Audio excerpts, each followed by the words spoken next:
Hey, it's Jim Peterson of the Minnesota Timberwolves coming at you from LA Live.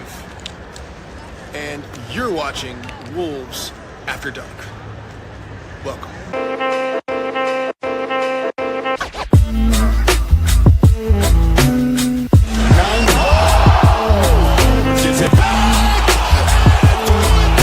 I believe that the Minnesota Timberwolves are going to win the World Championship. Edwards! They are advancing to the Western Conference Finals for the first time in 20 years. Oh, it's on, ladies and gentlemen. Oh, yeah,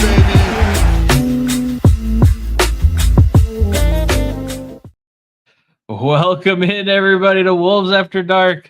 Timberwolves win. Go up 2-1 in the series. 75% of the time, teams win game 3 in a 1-1. They go on to win the series.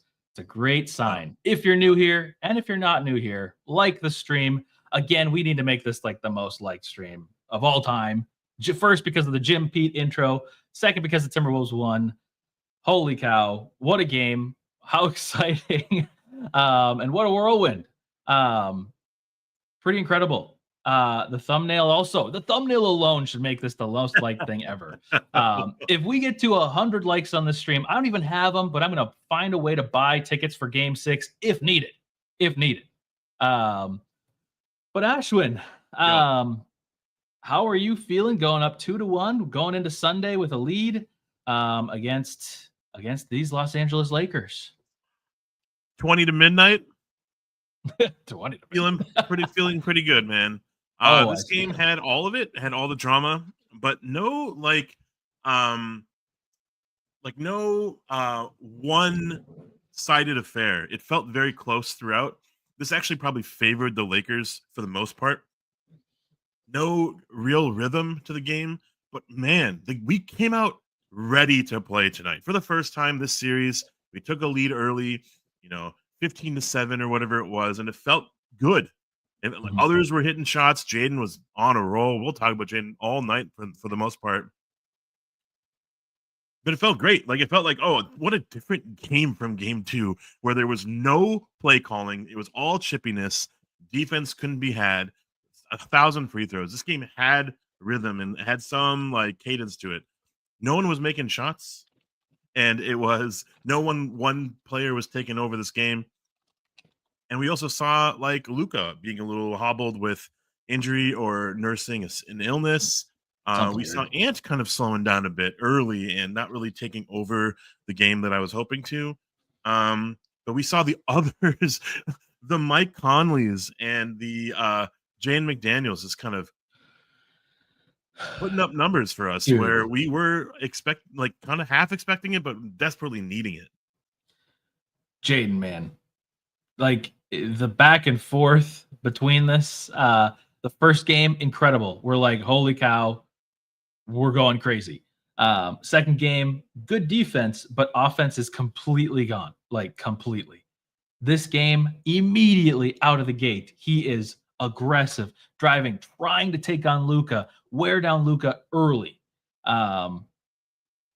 This is, again, I said this after game 1, and I know I said the exact opposite after game 2, but if Jaden's going to play this well offensively for you, you don't need to fill in somebody else. You don't need to change this team up.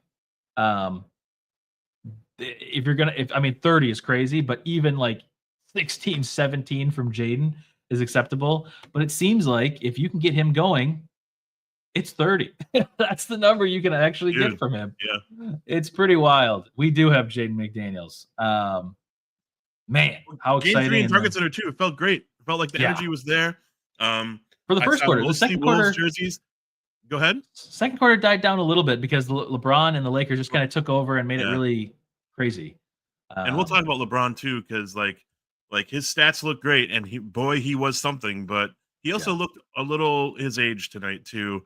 And his credit to him. He gave it all he could, but also butterfinger hands, missed layups. Front of the rim type of effort, but he hit those threes and it was nerve-wracking. He hit 3 or 4 threes in a row, and we couldn't pull ahead, and it was wild. They were being very physical, and I kind of liked it. I kind of liked this type of game. The refs weren't like interfering all that much with the game. It was a weird one. Sometimes a couple calls like LeBron completely arm grabbing Ant and no call, the bounced ball, no tech, big boy over under, man. Almost had that tech for us, but this game was just a steady dose of Julius Randle and Jaden McDaniels throughout. Ant shows up for bursts, but really comes in clutch and seals this win. We were up by 2 or 3. It was 103-103. Boom. 116-104. They got 1 point, a 13-1 run to end this game. Incredible. That's what you have to do in the playoffs. You have to, especially at home, which maybe not especially at home, but especially for us at home. We've just struggled so much at home. Actually, by the way, I did send Mark a link to join, so don't be alarmed if he does join. That's sweet. If anybody does want to join, I can send him a link. I don't know how it's going to work, though, because I don't have a scene set up for 3 of us, so I don't think it'll work. But don't be alarmed if Mark joins. But yeah, I mean, you start a really hot, you go 15-4 run. The Lakers in the second quarter do a 20-6 run, and you end the game with a 13-1 run by the Timberwolves. Free throws were relatively even. Again, I think some people will probably make the argument, as they did last game, where although the numbers were very similar, and I kind of mentioned that in the beginning of stream last time, like the free throw numbers were almost identical, and they were tonight too. But you could make the argument that there are so many missed calls on the Lakers. I mean, early in this game, even I thought there were a ton, and especially Target Center thought that there were like 6 fouls on Luka in the first quarter. It felt like that. But we end up taking a lot more shots than them this game. We took 13 more shots than them. We were 44 of 91. They were 37 of 78. Wow, look at those stats you're reading off. That's awesome. I got stats. You came prepared, man. #analytics. Lakers will interrupt you though. Yes. W. Crone. 1-5-1. Speaking of Crone, makes no sense. Don't do it. We got you. Yeah, you're crazy. If you want to, we won't say no. Yeah, we're not going to say no because it goes to the community. But we appreciate you. And Crone, can't wait to see you on Sunday. Sunday's going to be fun. I can't believe that's only 2 days away. I'm so excited. Anyways, but yeah, I mean, if you look down here, Lakers had a lot more turnovers. They had a ton of turnovers in the first quarter, which I think really kind of lopsided it. Everything else is somewhat similar. I mean, we had more points off of turnovers, which makes sense. We had more points in the paint. That also makes sense, since all their points came from LeBron shooting threes, it felt like, and Reeves. But the point paints is kind of crazy. It didn't come from who you would expect. It came from Jaden McDaniels. Literally all of our points were Jaden McDaniels in the paint. Because he was 1 of 5 from 3, but 13 of 22 from the field, which is like, what the heck? Yeah, a couple of big dunks too. So awesome. And then that dunk, low key a playoff MVP run. Hey, I was at the casino the other night and I was looking at some wild finals MVPs, and I was like, you know what? Maybe I'll put Kaprizov in there. I'll put Goldie. You don't know hockey, sorry. I'm an expert. I don't. I'm just an absolute expert. By the way, I watched the YouTube highlights, so I'm an expert. But low key, like if we make it to the finals, Ant might be, but you can see, I mean, Ant had a great game, of course, but like he also struggled a lot in the beginning because the entire defense, regardless of whatever team we're going to go against, whether it's the Lakers, whether it's the Rockets or the Warriors next round, or looking like probably the Thunder in the Western Conference Finals or something like that. It's like the plan is going to be take Ant out of the game. And to be honest, for the most part, they can kind of do that. It's certainly bothered Ant almost every game so far this playoffs. He's had moments, of course, like he had that run in the fourth, but like that was, the first half of the game, I was like kind of disgusted with Anthony Edwards, but I understand, it's annoying. There's a couple of reasons I understand. One, he's 23 or 24 or something. Two, the entire defense is schemed around how do we stop Ant and just let other people beat us, with a couple other like little caveats, like, okay, we're going to try to stop like Rudy running and getting a lob or something like that. But which again, we'll get to Rudy in a second here. But But Jaden has a chance, Jaden, if he could play like this, because defensively he's always going to be there. Only 2 fouls again, by the way. But somebody pointed this out the other day. Jaden legit has not really had that many fouls. Like, he hasn't gotten into foul trouble this much this season. It's kind of wild. It's super valuable, especially in the playoffs. Papa Slim, man, he's mature. He's matured up, and he's like even pulling people complaining at the refs away from the refs. Like he broke up a bit of like a spat with Naz and Ant at the refs. He's just like, look, come on, man, let's get back. Back. Pretty sweet to see, just him just kind of manning up and playing his role. Like he had an awful whistle too. Like, only 2 fouls, but there could have been more. I think Luka was really bothered tonight by Jaden's pressure, and I'm just so glad that like he's kind of like bearing this kind of reward, all that effort, all that crap that he's had to deal with, and being a 4th or 5th option dude. Rudy Gobert had no points tonight. Had one point, but like that could take you out of the game. Like I feel a little bad for Rudy. He's open at times. I even had like a window concept, like Rudy's open, but we can't figure it out. Kind of like moment.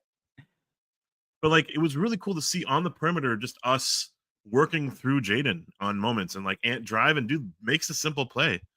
And he gets rewarded for it. Like Jaden can pick his spots. He has way more of an offensive like arsenal than just spot up threes. Yes. We were coming into the playoffs a little worried about Jaden's production because he wasn't hitting the threes, because that's all we were really asking him to do. But he's really kind of elevated our entire team. There was a quote from Kawhi Leonard, and I kind of love this quote. And also Kawhi's having just a historic, like I'm loving incredible. What he's doing right now. Oh, I know. Just loving that what they're doing over there. I like somewhat rooting for Denver, but it's not happening. I think Denver's out. I think they are too, and I can't believe that I think I was what you were going to say. I'm kind of rooting for the Clippers. I can't believe it. As am I. But Kawhi was just kind of saying, like if Chris Dunn's playing defense, like I have to as well. Like I have to man up, and I have to play the best of my abilities. And if Chris Dunn's like kind of doing it, and he's not getting the ball, he's not getting points, but he's still like squatting up for his team and doing all the defensive assignments, like, and playing remarkable for the Clippers in his role. Like, so should I. Like, that's kind of how I feel with like Jaden and Ant. That relationship is like Ant feeds off of Jaden's, defensive presence, and his offensive energy fuels Ant as well. This is a really fun 1-2 punch that we have, and we're discovering and we're learning that we have. And these are just like 23-year-olds, man. Like, I know. Do we have them for the next 10 years, please? These are moments where we get to see like the fruit of our labor here, like all of this effort, all this work. And it's the young dudes taking it to the top. The young dudes that are mature and slowing it down. And kind of like weird vibes from Gobert tonight. And I wouldn't even say Donte DiVincenzo, even though he's like a 5-6 year pro. He was a little not in the right spots, even though he had kind of sick blocks and stuff like that. Just not doing it tonight. It was the young guys that really took us tonight. For a 13-1 run at the end of the game. Amazing. Just clutch performance from Ant. And maybe we lucked out with like Luka being a little sick and everything, but we just saw like a 30, almost 40 point effort from LeBron. That's crazy. I was legit thinking the other day, I was like, it makes sense as to why we're kind of, we've been blitzing Luka a little bit, and tonight we did a little bit as well. But to a degree, we've kind of been more so like, okay, we're going to not let Reeves get off, and we're not going to let LeBron get off either. We're going to kind of let Luka go crazy to a degree. And I was like, what if we did that? What if we could? I don't think we can. I don't think anybody can. But like stop Luka when not sick or hurt or whatever, and stop Reeves and just let LeBron go because he's old. And we found out tonight that you don't want to do that because he clearly can still dominate. And he's getting he's gotten so much better at shooting threes. He's just progressively throughout his entire career just gotten a lot better at that. So, and now he kind of has to rely on that because I think of the same reasons, which is crazy. Ant gets so tired in games, which is because he's not in like the best of shape. But Ant takes a lot of threes, I think, because he's trying to conserve his energy. But LeBron does that because he's 40. Maybe. Ant does that because he's not in shape. I think. Relatively in shape. He's in shape. Don't look at me. Don't like whatever. But But yeah. What if I had an all caps Butterfly had a really hard to read all caps chat moment in there a few minutes ago, where it was like, "Hey, we play as a team, win as a team, lose as a team, or whatever." And I'm just kind of like abbreviating what you wrote, but like we play together, we're gonna win these games, man. Like that's what's really fun about this squad in particular. It seems like last year we were waiting for Ant to do something. Hey, do something, Ant, because our B options or C options aren't really like reliable, really. And even like you're seeing it in New York sometimes, like the hot and cold of what's going on over there sometimes. But they have a great squad over there, so they're gonna do work. But with us though, we kind of had to adapt. It took a while for us to kind of grow into our new like body, our new self. But like Ant is really showing a lot of class, a lot of maturity too, where he's like reading the defense. The defense is doing the thing where it's like denying him with the walls and even like the side action. And there was even like a 3-2 zone where he has to like make a quick make a quick read, or like hold on the ball and then they're going to corner him. He does the right play like 90% of the time. And it's pretty wild to see, just like in this, couple like extra years of just like playoff DNA, getting him all these reps of remarkable series after remarkable series, right? From the Memphis series to Denver to the run, the historic run we had last year, to now taking down LeBron and Luka. Fucking feels good, man. It really does feel good. Dude, something Lakers in 5. What's going on with our buddy UFC OKC Shannon Sharp?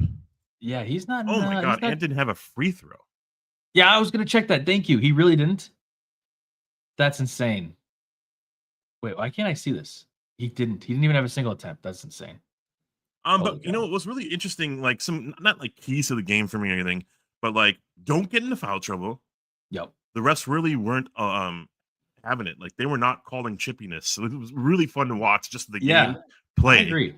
And the toughness and defensive intensity ramp up without fouling. Yes. And also like Randle getting to the line enough. He was playing so smart. Quick, simple actions, get to the rim, get to the free throw line. If not, like get LA out of a rhythm and punish them for going small, man. Like I really think we could have really, really punished them, but we just have a hard time currently passing to Gobert. Yeah, that's so strange. I think that the Lakers are specifically trying to take that away from us too. But it's just crazy that we can't get any. I mean, I don't know. As we've said before, we're not like any geniuses here. We're not like, you're not going to come to me asking me for like scheme advice or what I think about like the zone defense and how it affects everything. Like I'm not that person. If you want that, that Dane Moore is there for you, or other people on YouTube are there for you. But, as just like a fan of the game that watches it, it's hard to see why they can't get him the ball. I really just thought that Gobert, two things, both on the same thing. Gobert, I was expecting this series to be kind of a free throw fest for him. One, because the Lakers might view that as advantageous for them. However, even though he shot really well during the season. And two, because Jackson Hayes was supposed to be on him, and that's not a matchup. That's not going to work. So if Gobert can get deep enough in the post, he's just going to get fouled. And he does that occasionally. But like you said, we can't get the ball to him. And then on the other side of this, even when he's getting to the free throw in this playoffs, he's been awful. He's missing all of his free throws. So it just doesn't make any sense. But that Gobert stat line is not pretty. And we'll talk. I mean, I know we're getting into kind of player specific, so we can get to the tier list here soon. But yeah, I have some more thoughts on Gobert. I do got to catch up with the comments. I'm so sorry. Oh my God, Xavier, hello. Hey, let's go. So happy we closed this game. I was in the building. Yes, win, dub for you. And thought sure we were losing. And when Luka hit that little set shot over Rudy to tie it at the baseline, I remember that. Oh man, that sucked. I even said it in Discord. Shout out to the Discord. I was like, I'm feeling a little uneasy how this game is going to wrap up, man. Jaden Pippen, love that shit, dude. Love that shit. Sam, I'm so sorry, dude. Shout out to Sam. Oh my gosh, Sam. Wait, is this the same Sam in the Discord? I'm just saying shout out to Sam. All Sams. It might be the Sam. Oh, we feel so bad for Sam in the Discord. Maybe this Sam. I don't know. Whatever Sam was supposed to be at Target Center tonight, and then Target Center and Timberwolves ticketing office took their tickets back as they were boarding the plane, or not boarding, but at the airport. And then they couldn't get tickets. They were told that they were not going to get their tickets, and then they just stayed at home because they were like, I can't. So that's BS. That's crazy. I wish the Timberwolves would do something about that. I don't know who we have to contact to make that happen. Maybe Wolves Assist on Twitter, actually. But at least they won. At least they won. But let's do it. Let's go to the tier list. I think I'm kind of tier list. very, very far behind on comments. Yep. Sorry if you don't have to you don't have to highlight each one. That's what I do. When I do solo shows, I do go through them one by one, and then I realize that when I scroll down that it looks like it's close to the end, and then I scroll and it's like, oh, I'm still in the first quarter of comments. So yes. June, shout out June from France. June. Oh my gosh. Good Rudy to not see scoring you. that much because Lakers chose to do some fouls on him and to not have any opportunities, only allowed him free throws. And also, my God, him at the free throw line after like this ridiculous April, right? This ridiculous April to close out the season. He has been shaking them, front rimming them. It's been bad. Yeah, it's been bad. Felt bad for anyways. Before we get to the tier list, as a reminder, if we get to 100,000 likes on the stream, 100 likes. Ooh, I love this. 100 likes on the stream, we will do a ticket giveaway for Game 6. We got to get to 100 likes, okay? So make sure you get your burner accounts, your grandmas, your moms, your sisters, your babies, everybody. Well, maybe not babies, but unks. Everybody like the stream. Tell your friends about it. Share it on Reddit. That's the place where everybody gets big. But I will get banned if I post there. So cool.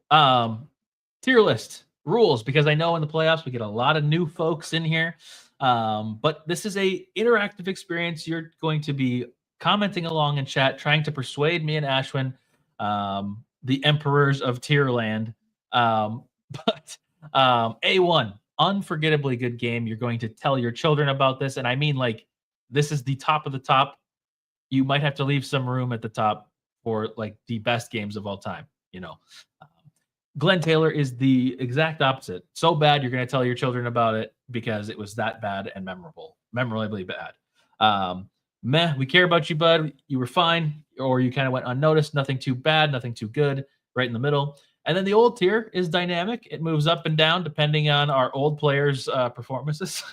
And that is also up for debate where we can put that. Cool. A lot of DNPs tonight.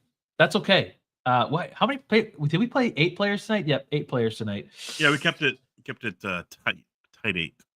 Tight. I do feel like we're gonna get to the tier list here, and we're gonna talk about specific players on our bench. I feel like there could have been specific other players off our bench tonight, and they could have given us a lift in a lot of ways. Yeah. The way that we had started games, we started out slow.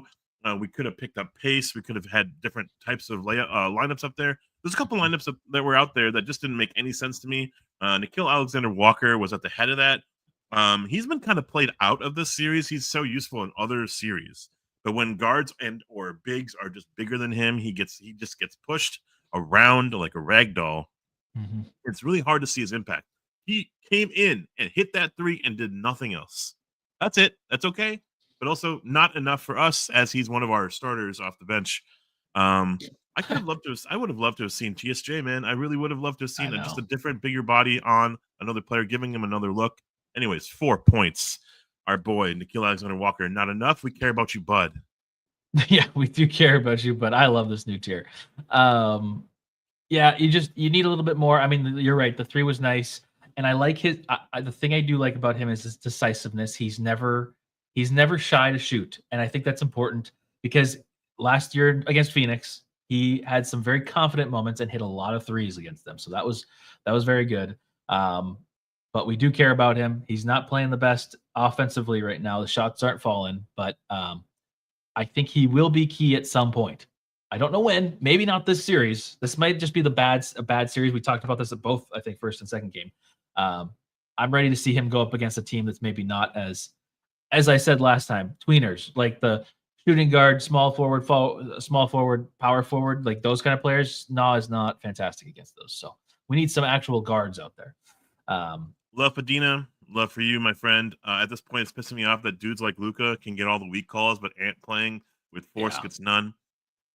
And also Luka's just able Crazy. to play. He's able to play way more contact on defense. Like he is really getting up into people. As refs always talk about, the thing that everybody gets super mad about that doesn't look like a foul but technically is a foul is when the player disrupts. So when the defensive player disrupts the offensive player's A to B. So if the offensive player is going in a straight line A to B, if that other player gets in their way of that and is not set, that is what's a foul. Luka breaks that rule all the time.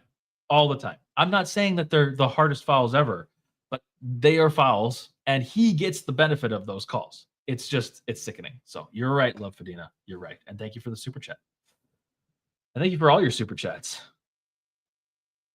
Yeah, seriously, shout out to you, my friend. Is that Jason Kidd, though? Is that Jason Kidd as your user profile? I've always been confused by that. Yeah. That's all good. I like it. King Dave, Jaden McDaniels, that is all good night. You know what? We could just wrap up the show right now with just that's it. Pretty much. King Dave, with the comment of the night so far. Sounds like Jaden to me. Yo, I have to say, the Donte DiVincenzo Julius Randle trade is a win. It didn't really you have to squint sometimes to see the Donte DiVincenzo's role. You asshole, Donte DiVincenzo's role tonight, but it wasn't on the offensive end because I really think all of his drives were for naught. He was trying to be overly aggressive because he's been kind of a zero, especially game 2. His best looks are from 3. He needs to be that kind of Malik Beasley type of 0 for 7, but then hit a couple threes there to kind of keep the pace of New York against New York. He needs to just keep shooting threes. Anytime he drives to the rim, at least right now, I do love that he can. It doesn't look good. His 3 blocks, amazing, right? But I think it was just a little bit over, just too much Donte tonight.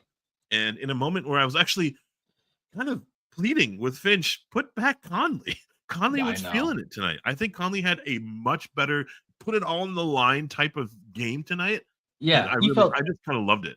He felt desperate. He felt like he was playing with desperation, and that's what the team needed. And Donte he's just not looked good this series. He's been sloppy. I know we're talking about just today, but 4-13, 2 of 8 from 3, 10 points, 4 assists, 5 rebounds. I mean, he's always good to get some of those assists and rebounds, but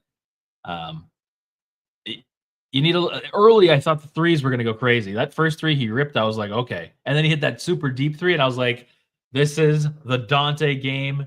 Doesn't even matter because really, if Donte or Naz goes off and our starters play starter level basketball, it's kind of over for the Lakers because they don't have the bench to compete with a hot Donte, a Dante's Inferno. But for real, they can't. I'm trying to give him a heart. How do you do the heart thing? There it is. As the kids do these days, it's my fingers. It is the heart. I can't. I swear the same thing too, Lafadina. I feel like there's a bigger, seriously. And he's also just in fast. This series he makes quick decisions too. I just love what I'm seeing from him. He could just cook. I feel like he's gonna blow by LeBron. He's gonna blow by Reeves. He's gonna blow by Luka. There's so all of their he's gonna blow by Rui. Oh. He's gonna blow by all these guys. It just doesn't make any sense to me. So he should be playing minutes. I get that he's a rookie, unexperienced, and he's going to fall for those pump fakes. But I don't know. It just feels like we could use him a little bit. We'll see. Maybe Finch does when we have a lead in the series again. We'll see. The 3 blocks keeps him from Wancho. Honestly, he's we care about you, bud. We need you, bud. We need you, bud. Yeah, Donte. Yeah. We need Naz you, bud. Yeah. Reed. First half, not really a 0, but not really there. Second half, I loved it. I think the ATO to close this game, where he had that 3 and we needed that 3, and he hit it, felt great. And Finch, big dub to just play Naz Reed instead of Rudy was key to the victory because when we subbed Rudy back in, they went on a 5-7-0 run in a minute. It really sucked to see because we need our boy, but it was the smart play. It was the chess piece move to just close this game out. Spread it out. Make sure that they can't sag off of any shooter It was the right play. Yeah. Yeah. Naz gets probably a nice from me tonight. Yeah. I think that's fair. I think I can agree with you in nice. He shot decently. He didn't shoot a lot, but 4-7 is okay. And it's just like you said, I mean, it's a little bit more on Finch, but it is just good to have him out there instead of Rudy in some of these situations. And I mean, we'll talk about Rudy in a second, but the playing the Rudy off the floor thing tonight was probably true, but I have too many thoughts. We'll talk about it when we get to Rudy. Agree with this take, Gerald. Sorry, I'm still super behind on all these comments, but you're right. Naz Reed did help seal the game, and let's move. Let's catch up with everyone. Nice is nice after all. So those are other starters, but shout out to our actual starters, dude. Mike Conley came to play tonight. I was just in awe of the defense I saw from him. A couple of shit calls went against him, like the pull the chair from under Luka or whatever, or Austin Reeves, and Austin Reeves falls. Austin Reeves is becoming a player who I'm just like kind of hating right now, just bitching at the refs way too much for who he is. He is nothing yet. I just don't understand. But 9 points, 4 assists, steal, just all the peripheral stats that are not registered on a box score he did tonight. I thought he clapped on LeBron a couple times too. Yep. A couple possessions that I think Rudy should have saved, like Conley from. Like Conley had a bad matchup against Rui at moments, and like Gobert is just kind of like idle watching for Jackson Hayes of all people to like come back to the rim. Yeah. I think Gobert could actually save Conley. That's not Conley's fault. 4 for 6 from the floor, including that really fucking sick like off the rim rebound, just like yoinked it from LeBron, and then just like had this like bank shot too. You have to see that play, Cameron, if you missed it. It was so fun. Yep. And it looked like a 3, but the whole team was just repping up for him because it was a bank shot. He did not make any sense whatsoever, and that's just like he was putting it on the line. And that moment, like kind of like showed his true effort in this game. He needed this game. We needed this game, and it was great to see. To me, it just really felt like Conley. Like I said, he was playing desperate. I think he understands that, like, if the Lakers were to steal this game, it's really going to be hard to come back. If you're down 2-1, you lose a home game. You already stole one at Crypto. You got to keep the pedal to the metal, and I think again, the stat line's nothing to like go crazy about, but when we see the stat line and see the effort out of Mike tonight, we see that it's super solid. So, Vegas, old is gold tonight. Oh, I like put him in the that. dynamic old tier and shoot him up one tier at a time to above nice. Above nice. Look at there you, bite, he is, bite. baby. Bite. I hope I'm not like spitting into the mic. It's a little bit closer tonight than usual. I'm just trying something new. Nice. I forgot I wanted to try something new too. Yeah. Rudy Gobert, 25 minutes, did not try anything new tonight. 1.3 rebounds, 1 assist, couple steals, including a steal. Do you see this? Oh, let's get him. Let's get him. There, Mark is here. Holy shit. Let's go, Mark. Hey, the bus is almost here, so I can't stay for very long. But that's okay. Man, that was fun. That is amazing. So how was the experience in the arena? The bus is almost here. I'm here with a bunch of people who haven't given consent. So tell me what it was like in the arena. So maybe I should go. Oh, okay. Yeah, that's okay. You catch that bus. I gotta go. Peace. Thanks for stopping by. Oh, sorry. There we go. To the tier list. Back. W Mark. W Mark. That's funny. That's so good. We should have put this do that more often, I think. Just yes. We need to have more people join the show like that. I know we need to get I know Butterfly sending all her audio messages in the Discord, which cracks me up every time. We can get Butterfly in here. Too good. That's incredible. Yeah. Mark is still somehow. We could use more of that because we are just hashtag analysts over here. We could actually use some vibes, man. Rudy Gobert, man, I think he's Yes. I think this is a Wancho. This is a Glenn Taylor. I was having flashbacks to when we first got Rudy Gobert and D'Lo was like refusing to pass to him. It reminded me of like, just like Jeff Teague issues where we couldn't pass to him, because he's not going to reliably get the ball, and he's doing the one hand slap stuff. There was a lot of segments. There was a lot of segments tonight from Jim Pete about just talking about Rudy Gobert and just like the strength of him, but also just like what he doesn't do is what traditional bigs do. Yes. And it's just dunk, grab the ball, 2 hands, get the solid, like get position, box out the other guy. And we saw it last night. We saw it last game. Like he kind of like goes around and tries to tip the ball and like uses his fingers and just gets like out-bodied, out-muscled. And they're kind of playing him off the court. And I don't like that because our size is our strength. But just dunk it, Rudy. That's kind of been my mantra with him since we've gotten him. And now we made it a banner. We did make it a banner. It's like a Wancho level effort. I shout out to Finch though, Cameron though, to just keep him on the bench and realizing the moment is not yet. 100%. I cannot stand the batting the ball, all that stupid stuff. Rudy lifts weight for no reason. Exactly. I mean, it doesn't make any sense to me. What he has the ability to just grab it and go up strong. I mean, I get that he has long arms and that is a positive and a negative, but it's just like he's done this forever where he just bats the ball back out. And maybe it's a we care about you, bud.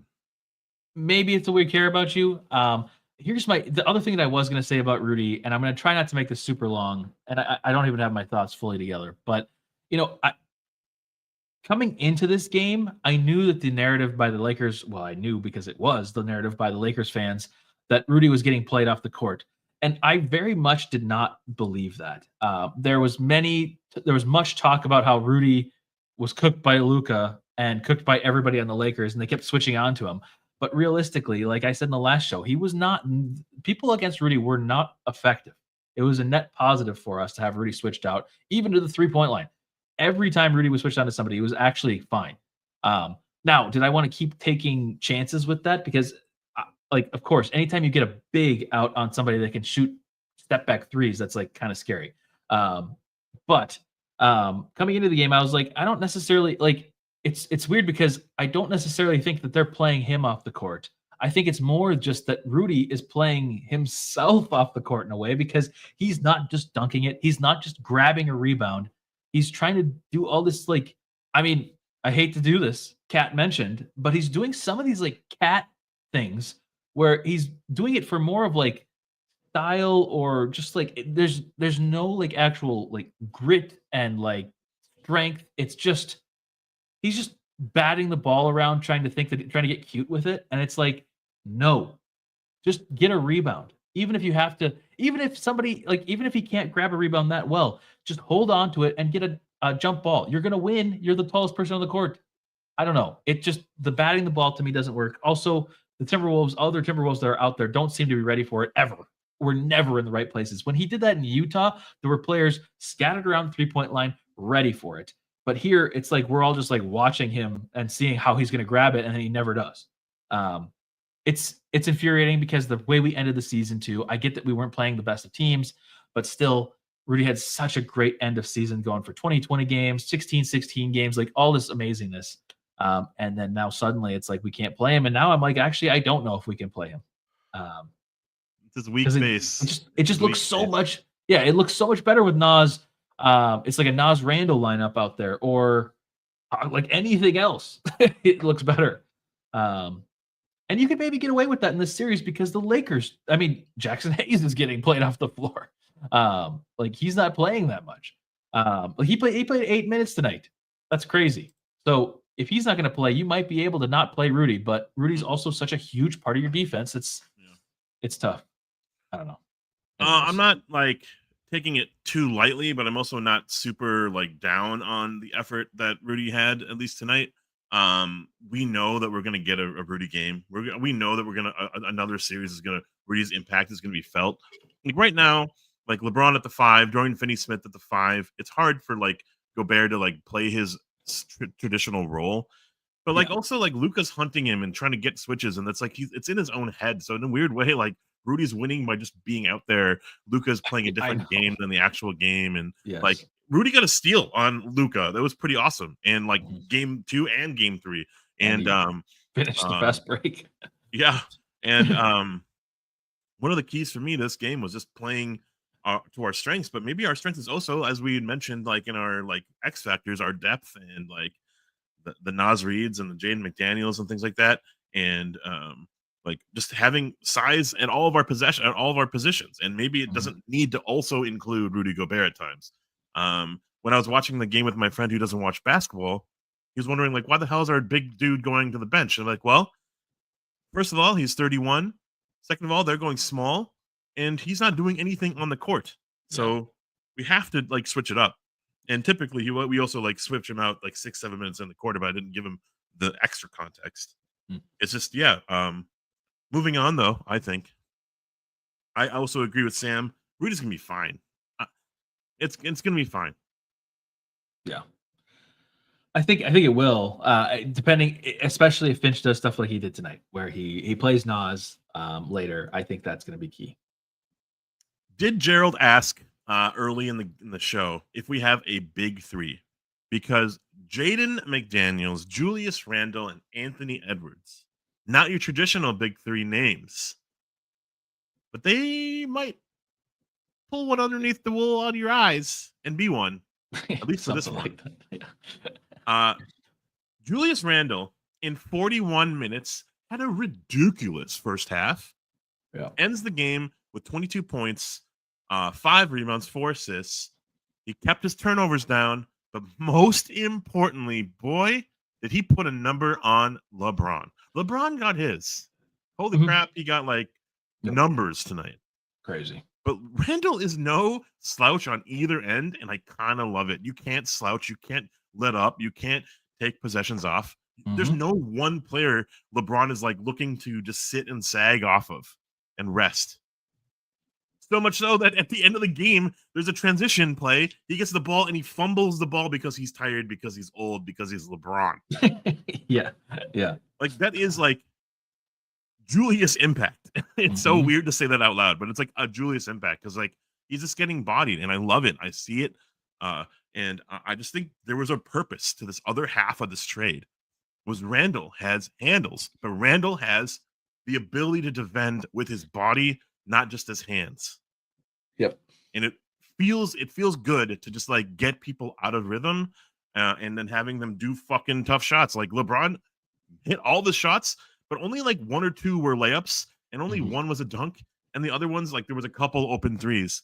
But outside of that, he was like hitting front rims, and he was hitting John Randall. Shout out to Leah B. Olson. That was so funny.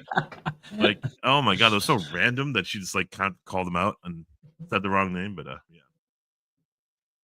I loved this performance from Julius Randle. How about you?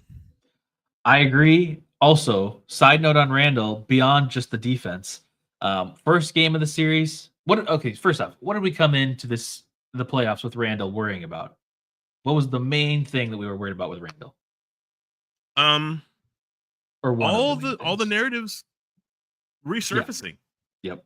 Playoff. He is a baller or whatever. He will buckle under the pressure, or he will see LeBron and cower into the corner, or he will flub the ball and have 10 turnovers a game or something like that. He'll try to take over in moments where he shouldn't.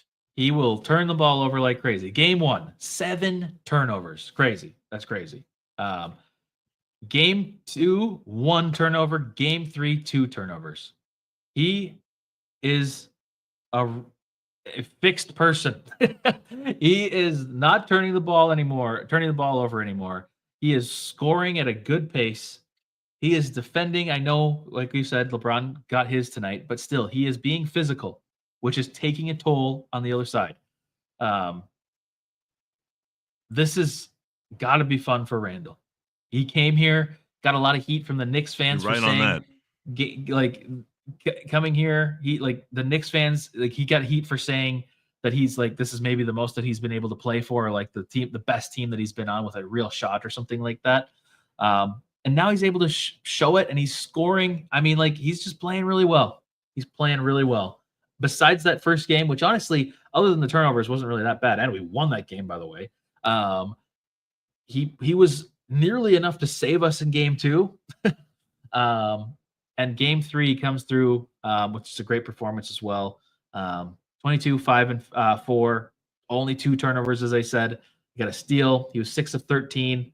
And like you said earlier, 9 of 10 from the line. He's getting to the line, drawing those fouls, being physical, and making his free throws. 9 of 10. Yeah, I think this was a great game. If you're just looking at box score numbers, that's like the second thing that really sticks out to me is that he went to the line as much as LeBron did, and he's not LeBron, and he's like not a reclamation project, but he's like rediscovering who the hell he is in this new era and this new team. And is he playing for his freaking NBA life right now, or is he playing for us? Or like he's really kind of found his rhythm with our team, and it takes a few games of maybe a few seasons to really figure that out. It took him half of one. He comes back from injury and he looked the best version of himself, the playoff New York Knicks kind of like riser. Anyways, I think he was an all-star player, I think, at least for a season or two in New York as well.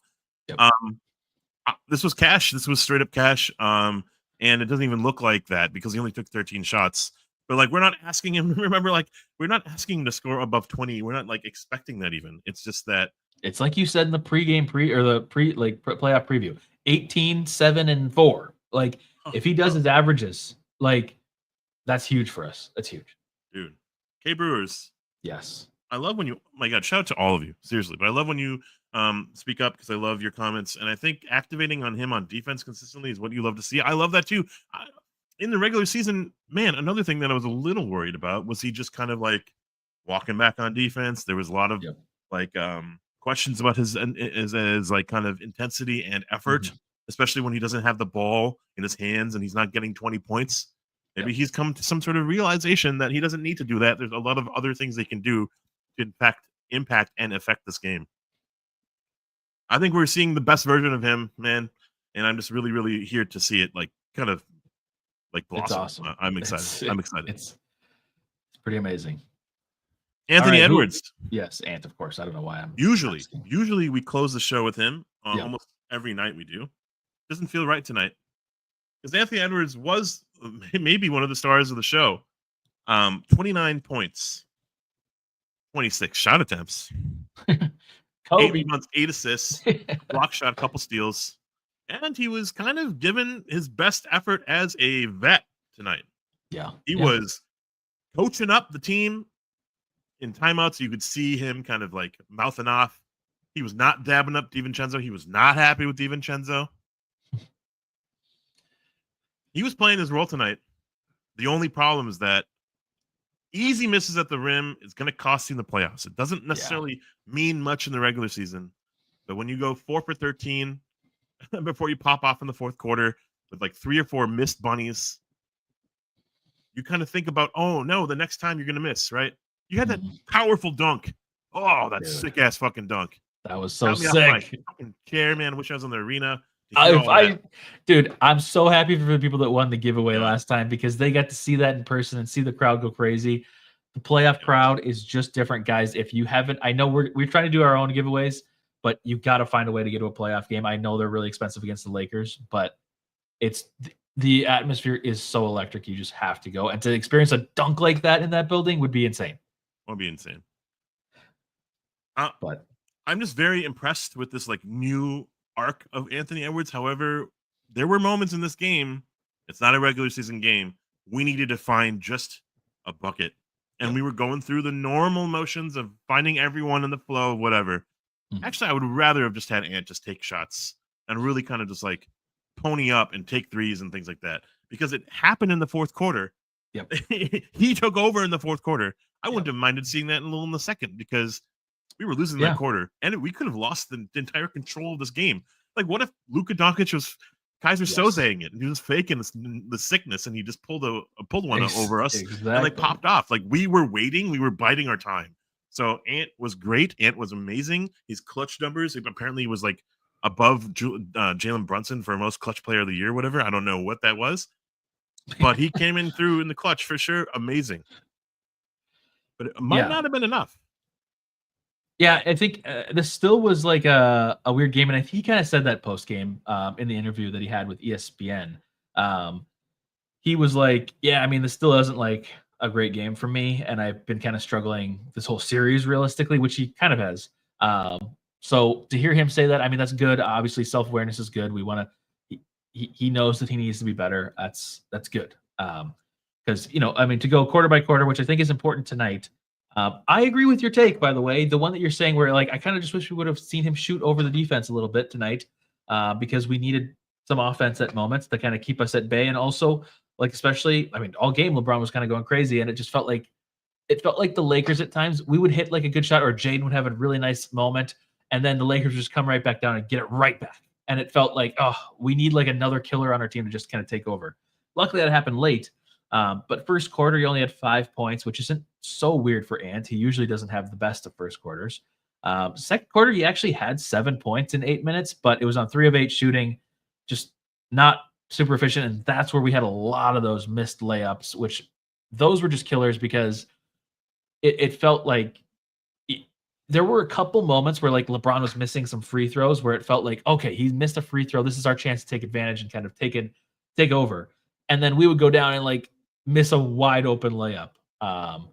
Just super, super annoying. But then he comes out in the third, scores 10 points on 4 of 6 shooting. Fourth quarter, I mean, this was a little bit more of everything, just the overall aura of Ant in the fourth quarter. He played 9 minutes, had 7 points, 3 rebounds, 2 assists, and a block. He was 3 of 6, but obviously took over in some key moments. So I mean, he had 17 points. Is that right? 17 points in the second half. Yeah. That's the time where you absolutely have to play well. You can't play well in the first half and not in the second. Otherwise, you get Milwaukee Bucks games. But yes. What up, V? V. Great game, start to finish. Dank sided with the told ya. That's when I go to the game, we win. You did tell us. You got to be there more often. Yeah. Please go to game 4. I want to see a win. We need you. Yes. So, by the way, shout out to the fans, dude. They last year they had the crying Booker shirts, and then now the crying Luka shirts. Pretty remarkable. Oh my gosh. Pretty remarkable. But hands down, player of the night, Jaden Seatbelt McDaniels, father himself, Father Slim, with the Slim Slams. 38 minutes, 11 points. What? There you go. What? 38 minutes, 30 points, 5 rebounds, and just couldn't be bothered at all tonight. He had it going, except for from 3. That's okay. We had others to kind of compensate for that. And it was going to be an issue because they were hitting their threes. The others were hitting their threes for LA. And that was kind of frustrating. But Jaden hit one when it mattered, but he was just all into the paint, and I loved it. I think he was rewarded with a couple of free throws too few. I think he could get into the line at least double the attempts. And I just really loved this effort from him. This was straight up A1 for me. You're not going to get any pushback here. This was, I mean, you get this against any team in the playoffs, any round of the playoffs. 13-22 is, I mean, it was just huge. We didn't even grade Ant. We didn't even grade Rudy. Oh yeah, whoops. I did. I put Rudy in. We care about you, bud. Ant. Yeah. What is Ant? I mean, he probably ended up. Where was he? Cash, probably. Yeah. Oh yeah. Yeah. We're slipping. We're slipping. We are slipping. I forget to grade them after we talk about it. I don't know why. But yeah, Jaden. I mean, this was just so good. When Ant was missing some of his bunnies early on, and the whole team was missing them, Jaden was there to kind of really take over. J1 Den. But no, that's hard to say out loud. Yes. Just it, it's a proud moment for a lot of Timberwolves fans when Jaden McDaniels has these kind of games, because we do feel like at times we're watching like our kids grow up or something. And in a way we are. I mean, these are our rookies from a few years ago. So it's like seeing these guys flourish now in the playoffs when we thought at maybe one point Jaden might just be an only defense player, and then yet a lot of us had belief that he would be better than that. Maybe not me, but like he is flourishing and he's showing his offensive potential. It's just, this is just special, man. As you called it before the series, Jaden's going to have a couple 20, 30-point games. And here they are, and it's awesome. The lean machine. I love that. Oh, that's so sick. I just think his maturity and his poise and his just like relentlessness to take Luka 94 feet, even pretty incredible stuff. Yeah, didn't really waver on his assignment. He didn't really mess up. Sometimes you see him mess up. There's a couple times where you could have like kind of recovered. I think there was a moment where like Austin Reeves was left wide open, and I noticed that, but it was like near the fourth quarter, Austin Reeves had missed a three. That's okay, but like that was probably because LeBron had it going. That's why you kind of like get off on Austin Reeves. But that's like one little like wrinkle blemish to his basically incredible game. Dude, I love this. Like our new big three, like swear to God, like maybe we don't have to necessarily rely on Gobert as part of that equation, Seatbelt McDaniels can actually come to play, and with his like relentlessness on D, but also his like slim shadiness, man. Like he's incredible on offense, man. Like sometimes we let him go, but sometimes he's part of the role on offense, and I love that. So more play calling, more ATO action for him. It's gonna be remarkable. Like I think we're gonna see it for rounds to years to come, let alone rounds. Yeah, I think this is the beginning of something very special, because if this is a normal occurrence for Jaden, regular season and playoffs, we're going to the playoffs every single year and going deep in the playoffs every single year. Chris Finch called him a monster. Yeah, he was. Also, side note that I wanted to point out, I think you kind of mentioned this earlier, but Jaden had several moments where he was tested emotionally, and he fought through them. And I mean that fought through them, and like he's not getting texts. He's not, there was like a moment where I think he got tangled up very early on with Luka, where there was that weird offensive foul where I guess he hooked him, but really Luka was the one that was like fouling him first. It was really dumb. That was a moment where he could have gotten really mad and started like shoving Luka. There was also another moment where they got really tangled up. But also there's these moments where he's saving people like Naz and Ant and whatever from getting text too. He's just showing a ton of like growth in that department. I mean, this is the guy that punched a wall because it broke his hand the game before the playoffs. And now he's in the playoffs.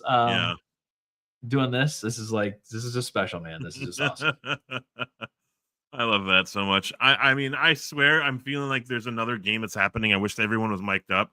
And he's probably just like mumbling, Luka, your ass, Luka, your garbage, Luka. He's just talking trash to Luka all game long. Mumbling. I swear he's probably doing all that crap. But Conley on McDaniels, I don't think he understands how good he is yet. Jaden McDaniels on the crowd, it was better than the Lakers crowd. That's for sure. That's honestly, sweet. I think it might actually be playoffs wise for sure. I think that they just have better. This is too nerdy. They just have better audio engineers that work in the like crypto arena that make the crowd sound super loud. I truly, and I'm not. Noise? No, I don't think they're doing fake noise. I think that they are just doing the microphone, like doing the audio production right. And I think at Target Center, the crowd is so muted. It also could be just the design layout of the stadium not coming through on the microphones as well. Way too nerdy. I have an audio engineering degree, humble brag. That's my theory, that Target Center doesn't sound as loud, but it sounded crazy loud during some of those moments late in this game tonight, especially that dunk over Luka, which was like, that was crazy. That was crazy.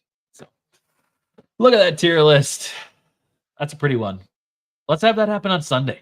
I want this same exact tier list, except maybe with Donte a little bit further up and maybe Nikhil a little bit further up. I'd like to see a good Nikhil game too. But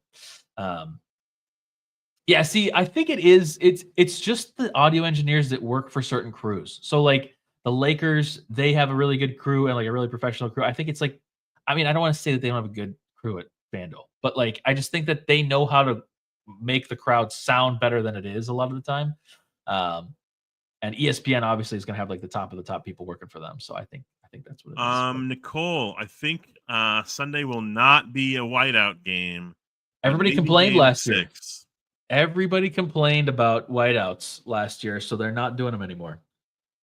But they should do something because it's fun to get the crowd in some sort of outfit. It's fun to see that. I don't know. Everybody hates that though because they want to wear their own special Wolves gear that they've purchased throughout the season, which I get to a degree.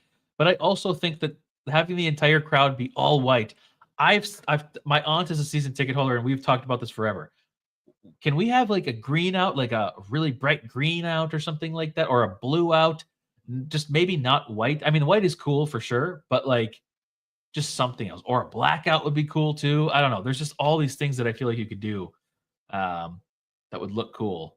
But so many people just want to wear their own Wolves gear, which it's a very 50-50 issue. Last year, there was like 50% of people on Twitter that were like very for whiteouts, and then people that were very against it. So it's weird. But I don't even know why I'm saying this right now that Tios is done, but as someone who doesn't really, respects the game and everything, but doesn't really care for LeBron James, what a hell of a game from him. Yeah. Yes. 40 years old, pumping out 40 points basically. His team, he carried his team tonight. He really did. And I am a little in awe at what he's able to do sometimes. It's just, I'm worried if the series goes this way, every game, and it goes to 7. I'm a little worried about like what it could feel. The game 2 was that recipe. Shout out to Tony Brothers for letting the game play itself out and not necessarily be all over the place. And then shout out to like, I feel like this is such a stupid thing to say out loud because game 2 was very chippy, but also very like emotional and dramatic and theatrical, and everyone was just like embellishing everything. I didn't really see that tonight, so it made me feel really just like engaged in the game and not like I didn't care about all the timeouts and the refs said tonight. I was watching the game for the first time. It was fucking great. So I agree. This was a really fun game to watch. And of course we say that and we won, but I feel like this was generally as just like a non-biased NBA fan that watched this game. I think this was a fun game to watch. Last note that I have really for tonight is, all of these games, the Timberwolves have had multiple players that have played really well for them. Of course, Jaden was like really good for us tonight, but like the first game we had multiple good performances. The Lakers have really only had one player go off for them each night. First night it was Luka with like 37 or 39 or something like that. The second game, Luka also had 30 something, and I think LeBron was closer to like 20 or 19 or something like that. And then tonight it was LeBron and nobody else was close. LeBron had 38 and Reeves, I guess, had 20. Luka only 17. But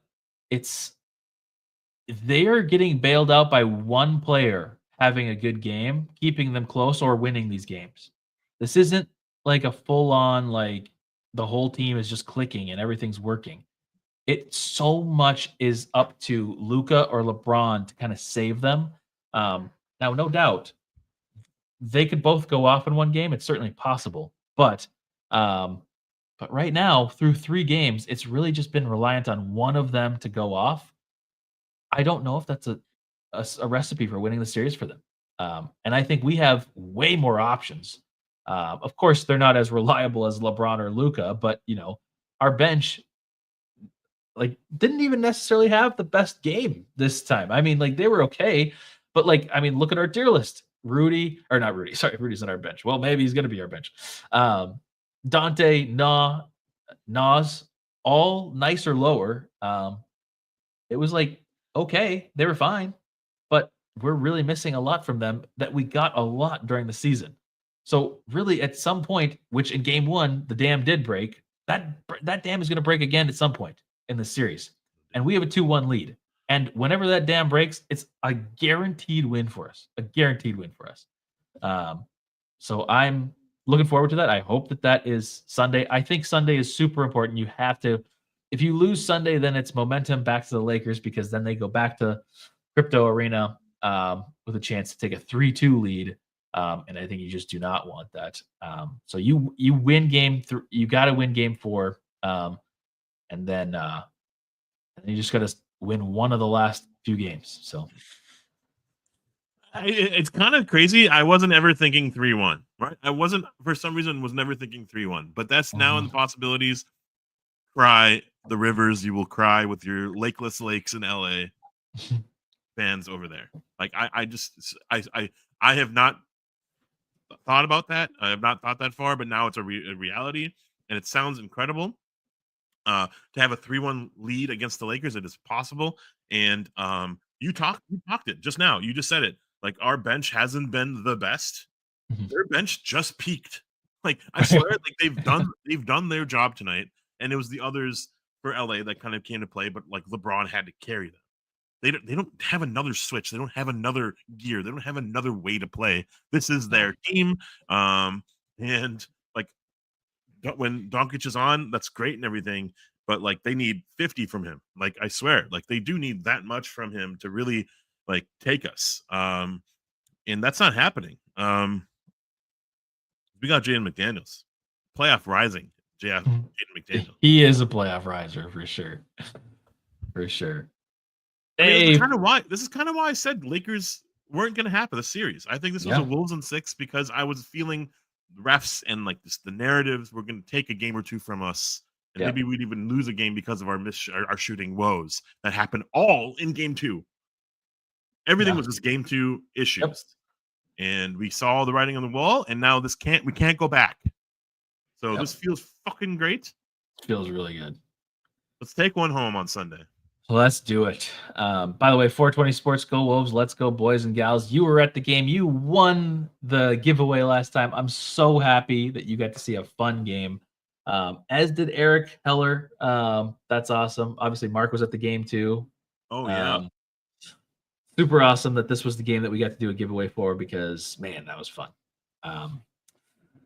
Cool. Well, game is Sunday. Next game is Sunday. Game 4 is Sunday. Let me pull up the rest of the schedule here. It is an early game. Well, it's early for us out here on the West Coast. It is 12:30. What? Nope, that's for us. Sorry. It is 2:30 Central Time. That's an early one.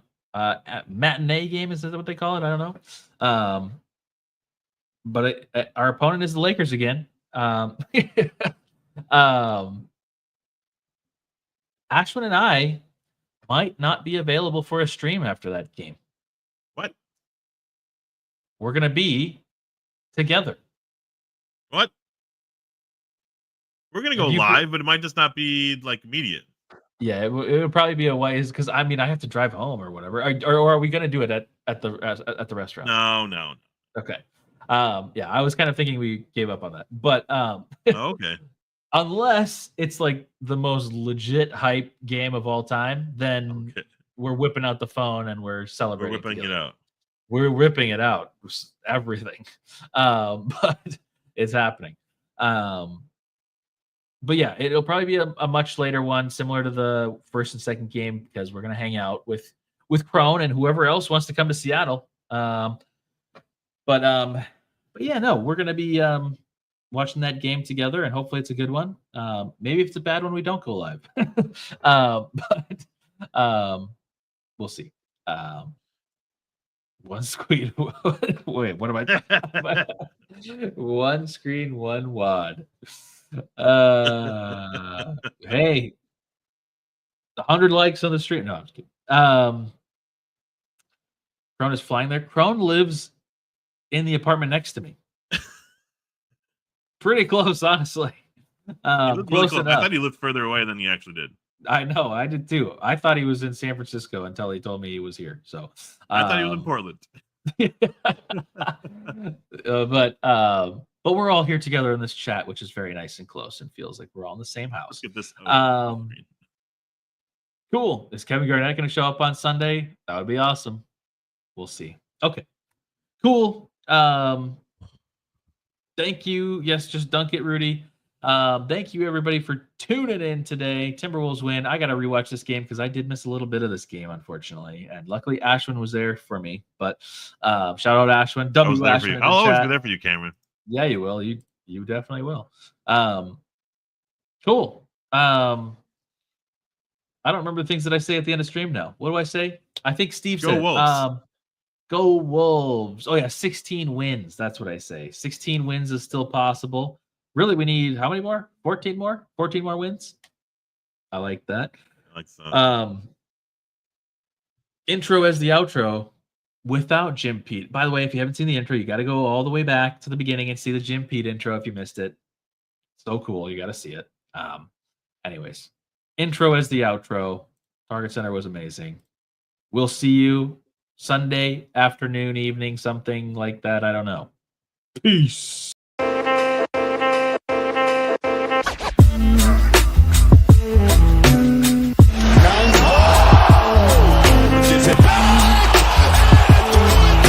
I believe that the Minnesota Timberwolves are going to win the world championship. Edwards.